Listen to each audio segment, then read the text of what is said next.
The rain struck the glass walls of the Seattle Tech Tower like thousands of tiny warnings as Ethan Cole sat motionless beneath the glow of 3 computer monitors, his head resting on folded arms, completely asleep.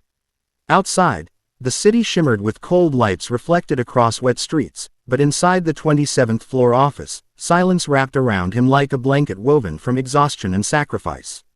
Have you ever reached a point where your body simply refused to continue, no matter how badly your heart wanted to? The office doors opened sharply. Sophia Bennett, the company's CEO, stepped inside surrounded by executives carrying tablets and coffee cups. Her expensive heels echoed across the polished floor until she stopped directly beside Ethan's desk. She stared. Then her expression hardened. Unbelievable. The room froze. Employees nearby lowered their eyes.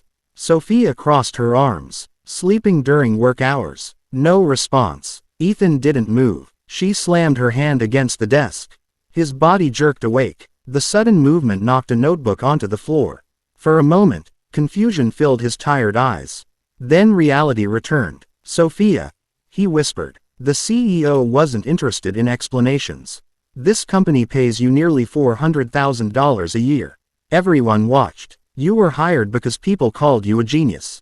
Some even claimed your IQ was over 300. Yet here you are, asleep while everyone else works. The humiliation burned through the room.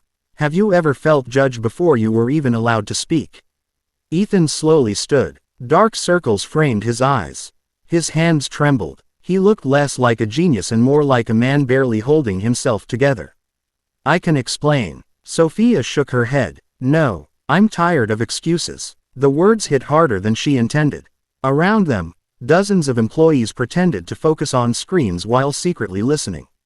Ethan swallowed. The office lights seemed painfully bright. His chest felt tight. For nearly 3 years he had given everything to this company. Weekends, birthdays, holidays, sleep. Yet none of that mattered now. Sophia pointed toward the elevator. I want your resignation by noon. The room fell silent. No one moved. No one spoke. Ethan stared at her. 1,000 emotions crossed his face. Shock, disappointment, pain, then something else. Acceptance. What would you do if the place you sacrificed everything for suddenly erased your value in a single sentence? Without arguing, Ethan opened a drawer and removed a small family photograph. His fingers lingered on it. A woman smiled beside him. A little girl sat on his shoulders. The photo was worn from being handled so often.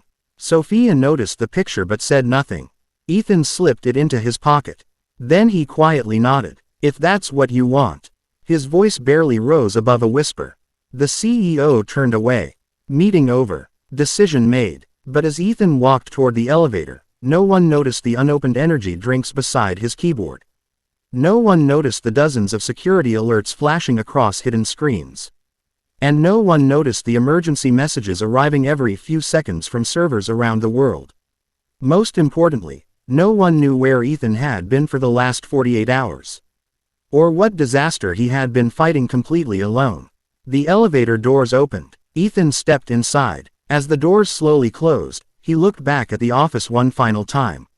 And in that moment, his eyes carried a sadness so deep it felt impossible to measure. The elevator doors closed, and Ethan finally allowed himself to lean against the wall.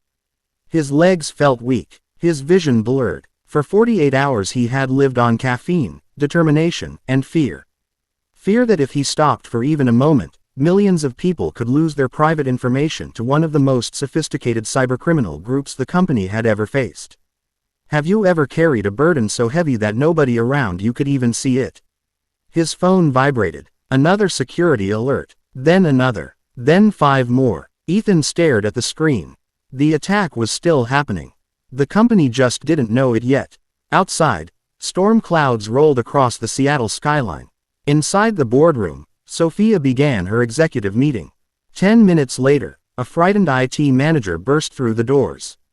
We have a problem. The room instantly tensed. What kind of problem? Sophia asked. The manager's face had gone pale. Our global systems are under attack. Sophia frowned. Then stop it. We can't. The silence that followed felt endless. What do you mean, you can't? The manager swallowed hard. Only one person fully understood the defense architecture. A terrible realization spread across the room. Sophia's expression changed. Ethan, the manager, nodded. He redesigned the entire security network after receiving intelligence about a possible attack months ago. Sophia stood abruptly. Call him. The manager looked down. He isn't answering. Another executive rushed in carrying a tablet. Customer databases are being targeted. A second later, our financial servers are under assault. Then, emergency requests are coming from Europe, Asia, and North America. Panic began spreading. Sophia felt her stomach tighten. For the first time that morning, she looked at Ethan's employee file. What she found made her heart sink. 48 consecutive hours logged into security systems. No breaks, no sleep, no clocking out, thousands of blocked intrusion attempts. Page after page, hour after hour, completely alone. Have you ever discovered that the person you judged was actually the person protecting you? Sophia's hands trembled. The sleeping employee she had humiliated wasn't lazy. He was collapsing from exhaustion after saving the company. Find him, she whispered. 2 hours later they located Ethan in a hospital emergency room. His body had finally shut down. Dehydration, exhaustion, dangerously elevated stress levels. Sophia arrived just as he opened his eyes. The machines beeped softly around him. For several moments neither spoke. Then she quietly sat beside his bed. I was wrong. Ethan looked toward the window. Rain slid down the glass. I know. The honesty hurt. Sophia lowered her eyes. I fired the one person keeping this company alive. Ethan gave a tired smile. I wasn't trying to be a hero. Then why did it? He reached into his pocket and removed the worn photograph. My wife passed away 3 years ago. Sophia froze. Ethan stared at the picture. My daughter depends on me. His voice cracked. When you know someone needs you, quitting isn't an option. Tears filled Sophia's eyes. For years she had measured people by performance reports, deadlines, and numbers. She had forgotten how much pain could exist behind a quiet face. What would you do if you realized the strongest person in the room was also the most exhausted?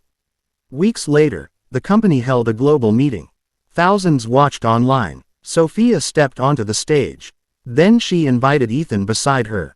The audience applauded. She looked directly at the cameras.